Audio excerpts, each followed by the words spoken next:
La première question dit j'aimerais savoir ce que dit l'islam sur l'argent de la femme dans un couple marié quand les deux travaillent.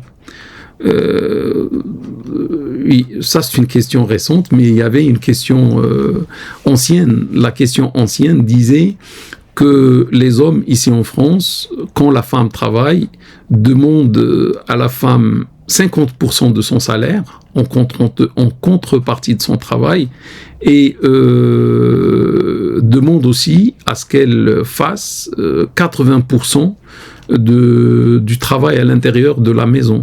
Alors que l'homme va dire je fais que 20% de travail à l'intérieur de la maison, c'est-à-dire l'aide dans les affaires et les tâches ménagères, etc., les enfants, le reste, les devoirs et tout, et la femme 80%. Et pour le salaire, c'est égalité. Donc, quand il y a le salaire, c'est égalité. Elle doit donner à l'homme 50%.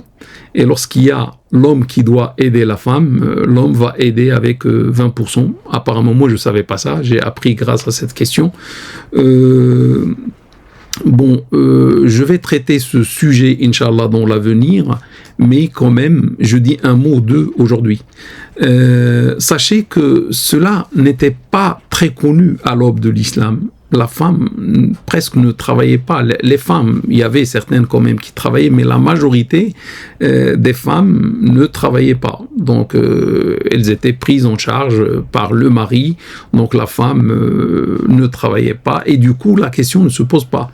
Si on cherche, on ne va pas trouver grand-chose et il y a la divergence, etc. Aujourd'hui, les choses ont changé. Donc, la femme est sortie dehors, la femme travaille comme l'homme.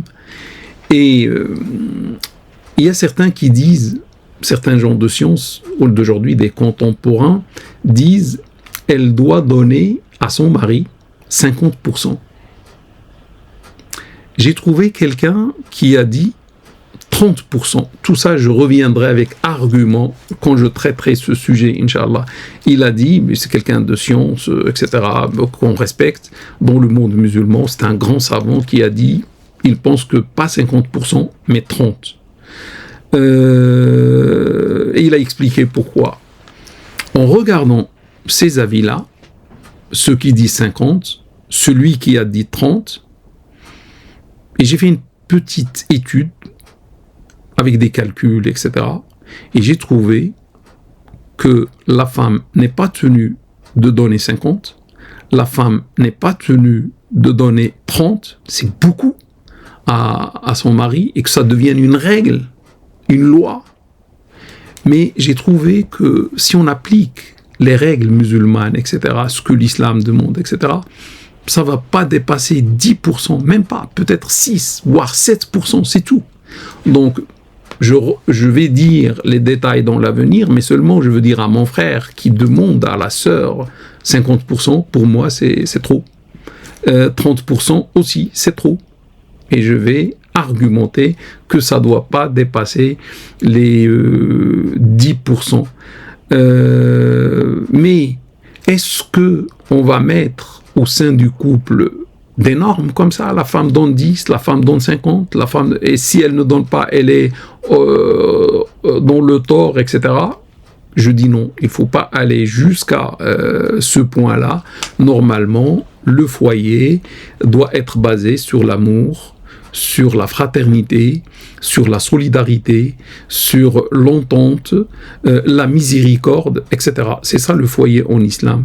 Et on ne peut pas imposer à la femme de donner, une part fixe, mais la femme donne ce qu'elle veut. Et c'est ça ce qu'on trouve dans un verset coranique. L'homme ne peut pas imposer à la femme, parce que c'est lui qui doit la prendre en charge en islam.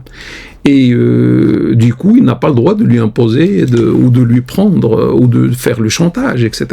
Il y a des gens qui divorcent à cause de ça. Donc, la femme en islam, elle donne ce qu'elle veut, si elle veut. Si elle ne veut pas, personne ne peut l'obliger de donner quelque chose. Ça veut dire, si elle donne quelque chose à l'homme ou pour aider le foyer, c'est de son propre gré. Et non pas par contrainte. On n'a pas le droit de contraindre la femme. Et même dans le cas où elle travaille, c'est ce que je vais expliquer, comment on peut arranger tout cela, Inch'Allah.